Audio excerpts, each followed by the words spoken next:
아멘. 할렐루야. 우리 주님을 사모하며 오늘도 새벽을 깨워 예배와 기도의 자리로 나아오신, 그리고 또 영상으로 함께 하시는 모든 성도님들의 삶 가운데 하늘의 풍성한 은혜와 축복이 넘쳐나시기를 주님의 이름으로 축원합니다. 오늘 말씀의 제목은 교만을 버리고 하나님께로입니다. 교만을 버리고 하나님께로. 열방을 향한 세 번째 심판 메시지의 대상은 모압입니다. 오늘 본문은 크게 네 개의 단락으로 나눠서 생각해 볼 수 있습니다. 먼저 1에서 10절은 모압의 멸망에 관해서 이야기합니다. 1에서 25절의 말씀은 황폐해진 모압과 성읍들의 모습을 묘사하고 있습니다. 그리고 26절에서 39절까지는 죄로 인해 조롱거리가 된 모압, 그리고 이런 모압을 위한 애가가 등장합니다. 마지막으로 40절에서 47절까지는 모압에 대한 심판과 함께 회복에 관한 메시지가 간략하게 제시되고 있습니다. 모압 족속은 이스라엘의 사해 동편에 위치해 있었고 아브라함의 조카 롯의 후손으로 알려져 있습니다. 창세기 19장을 보시면 롯이 두 딸과 함께 소돔과 고모라의 심판으로부터 살아남았을 때 이 두 딸들은 아버지를 통해 후손을 이어가고자 롯에게 술을 마시게 하고 동침하여 아이들을 낳습니다. 이때 큰 딸이 낳은 아들이 바로 모압이었고 그는 모압 족속의 조상이 되었습니다. 이처럼 모압은 이스라엘과 친척으로서 매우 가까운 관계였지만 실상 두 나라는 앙숙이었습니다. 서로 적대적이어서 오랜 시간 동안 대립하고 싸워왔습니다. 이런 모압에게도 예레미야를 통해 하나님의 심판이 선언이 됩니다. 특이한 점은 바벨론을 제외한 나라들 중 모압에게 가장 긴 분량을 할애한다는 점인데 이스라엘과 모압의 관계가 생각보다 더 심각했음을 암시하는 것 같습니다. 본문의 몇 구절들을 살펴보면 모압을 향한 심판의 원인이 명확하게 나타납니다. 26절입니다. 이는 그가 여호와에 대하여 교만함이라. 29절 우리가 모압의 교만을 들었나니 심한 교만 곧 그의 자고와 오만과 자랑과 그 마음의 거만이로다. 마지막으로 42절입니다. 모압이 여호와를 거슬러 자만하였으므로. 본문은 모압의 죄를 교만이라고 말씀합니다. 그렇다면 하나님의 심판을 불러온 교만은 구체적으로 무엇이었을까? 또한 이를 통해 하나님은 우리에게 어떤 메시지를 주시기를 원하시는가? 오늘 본문의 내용을 함께 살펴보면서 영적인 교훈을 얻고자 합니다. 첫째로 교만은 하나님 없는 삶을 내세웁니다. 교만은 하나님 없는 삶을 내세웁니다. 교만은 인간의 타락의 근원 또 뿌리입니다. 첫 인류를 향한 뱀의 유혹은 간단 명료했습니다. 창세기 3장 5절입니다. 선악과를 먹는 날에는 눈이 밝아져 하나님같이 되어 선악을 알게 된다는 것입니다. 그 결과 이들은 하나님 앞에서 하나님과 같이 되려는 죄를 범하고 말았습니다. 하나님께서 그어 놓으신 창조주와 피조물 사이에 넘지 못할 경계선을 뛰어넘으려는 시도였습니다.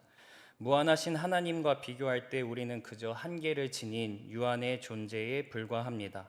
그러나 하나님처럼 된 인간은 스스로를 한계 없는 존재로 여기며 선과 악을 알 수 있다는 판단하는 존재가 되었습니다. 하나님 없이도 다른 말로 하면 내가 하나님이 되어 또 하나님의 자리를 차지해서 내 삶을 내 뜻과 의지대로 꾸려가고 정할 수 있다는 교만이었습니다. 교만은 하나님 없는 삶을 내세웁니다. 하나님 없이도 충분히 살아갈 수 있다고 속삭입니다. 오늘 본문의 모압이 그러했습니다. 7절 말씀입니다. 내가 내 업적과 보물을 의뢰함으로. 모압은 다름 아닌 스스로 이뤄낸 업적, 자신의 보물을 의지하며 살았습니다. 그런데 보아하니 이렇게 꾸려온 삶이 너무나도 평안한 것이 아니겠습니까?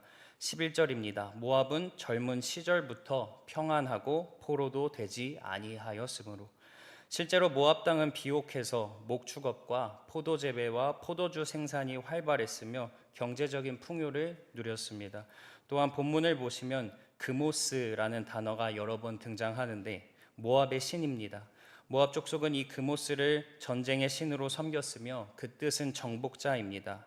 그들은 군사적으로도 강한 힘을 갖고 있었고 또 이에 대해 굉장한 자부심을 느꼈습니다.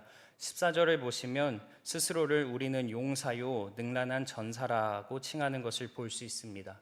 이런 모습은 주변 사람들의 부러움을 사기도 했습니다. 17절에 나타나듯이 사람들은 모압 족속을 강한 막대기, 아름다운 지팡이라고 불렀습니다. 객관적으로 놓고 볼 때 평온하고 잘 나가는 인생이 맞는 것 같습니다. 충분히 자부심을 갖고 또 자랑할 만합니다. 이처럼 인생 가운데 분명 평안하고 또 잘 나가는 시기가 찾아올 때가 있고 이는 누구나 다 원하는 바입니다. 그런데 이때 사람들은 보통 겸손하기보다 오늘 모압같이 교만해지곤 합니다. 자랑하며 우쭐해하고 거만해집니다. 문제는 여기에 교묘히 하나님 없이도 라는 생각이 침투할 가능성이 많다는 것입니다. 마치 내가 다 이룬 것처럼 또 앞으로 다 이룰 수 있을 것처럼 그리고 이 좋은 시기를 내가 영원히 누릴 것처럼 생각합니다. 하지만 하나님은 그것이 착각임을 일깨워 주십니다. 하나님 없는 인생은 잠시 좋고 평안할지라도 결국 의미가 없고 헛되다 말씀하십니다. 왜냐하면 그 순간이 언젠가는 지나갈 것이기 때문입니다. 그러므로 인간의 한계와 유한함을 겸손하게 깨닫고 무한하신 하나님을 찾는 인생은 참으로 복된 줄 믿습니다. 이러한 인생은 내가 좀 잘 나간다고 해서 또 좋은 것을 누리고 있다고 해서 교만하지 않습니다. 나는 연약한 존재일 뿐임을 알고 내가 아닌 하나님을 의지하기 때문입니다.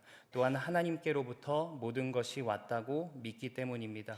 그래서 내 인생을 영원하시며 무한하신 하나님께 맡기고 또 그분의 인도하심을 바랍니다. 그리고 여러분이 바로 이러한 삶을 살아가고 계신 줄 믿습니다. 오늘도 겸손하게 하나님을 바라보며 하나님 없는 인생 아닌 하나님으로 살아가는 인생 되어서 하나님 주시는 축복을 마음껏 누리시기를 주의 이름으로 축원합니다. 둘째로 교만은 관계성의 파괴를 불러옵니다. 교만은 관계성의 파괴를 불러옵니다. 교만의 특징은 자기 중심성, 이기심이라고 할 수 있습니다. 내가 마치 하나님이 된 마냥 그래서 내가 높은 자리를 점하고 있다. 또한 내 중심으로 돌아간다는 생각 때문에 내게 너무 집중한 나머지 주위를 잘 둘러보지 못하게 됩니다. 그러다 보면 때로는 타인을 내 마음대로 좌지우지할 수 있다는 착각에 빠지고 함부로 대하게 됩니다. 오늘 본문을 보시면 모압의 교만이 어떠한 일로 이어졌는지 말씀합니다. 27절입니다. 내가 이스라엘을 조롱하지 아니하였느냐? 그가 도둑 가운데서 발견되었느냐? 내가 그를 말할 때마다 내 머리를 흔드는도다. 모압은 이스라엘의 공경에 처하여 어려움을 겪을 때 조롱하였습니다. 또한 이스라엘을 마치 도둑과 같은 존재로 취급했습니다. 그리고 마지막 머리를 흔들었다라는 이 표현은 비웃고 즐거워하는 모습을 가리킵니다. 모압은 철저하게 이스라엘을 경멸했습니다. 이처럼 모압의 교만은 이스라엘과의 관계에 악영향을 미쳤습니다. 창세기의 창조 기사를 보시면 하나님께서 창조하신 이 피조 세계를 보시고 여러 차례 좋았다라고 말씀하신 것을 우리는 잘 알고 있습니다. 그런데 유일하게 좋지 않다라고 평가하시는 부분이 있습니다. 창세기 2장 18절입니다. 여호와 하나님이 이르시되 사람이 혼자 사는 것이 좋지 아니하니. 그래서 하나님은 아담에게 그의 갈빗대를 취하여 돕는 배필 하와를 만드시고 그의 옆에 붙여주셨습니다. 독일의 신학자 보네퍼는 이런 남자와 여자의 창조를 토대로 인간에 대해 정의하기를 관계적 존재로서의 인간, 그리고 서로를 향한 존재로서의 인간이라고 이야기했습니다. 둘이 더불어서 곧 함께 있고 서로를 향할 때, 다시 말해 관계를 맺어갈 때 비로소 인간은 참된 인간이 되고 진정한 나라는 존재, 또 그 의미를 발견하게 된다는 것입니다.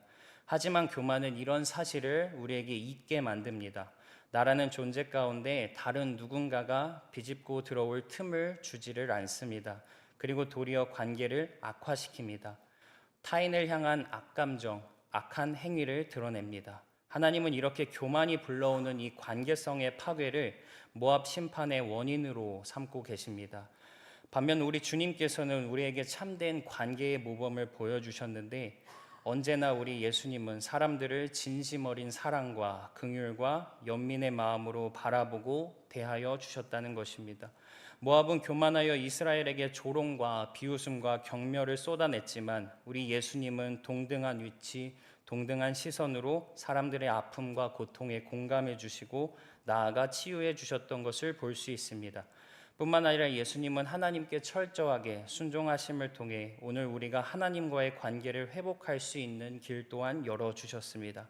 그래서 바울 사도는 이러한 예수님의 마음을 품으라고 그 빌립보서에서 우리에게 권면하고 있습니다. 우리와의 만남과 그 관계의 회복을 위해 영광스러운 하늘 보좌를 버리시고 낮은 자리에 몸소 오신 그 겸손과 또 순종과 사랑을 배우라고 말합니다. 사랑하는 성도 여러분, 교만이 물러나는 자리에는 관계가 있습니다.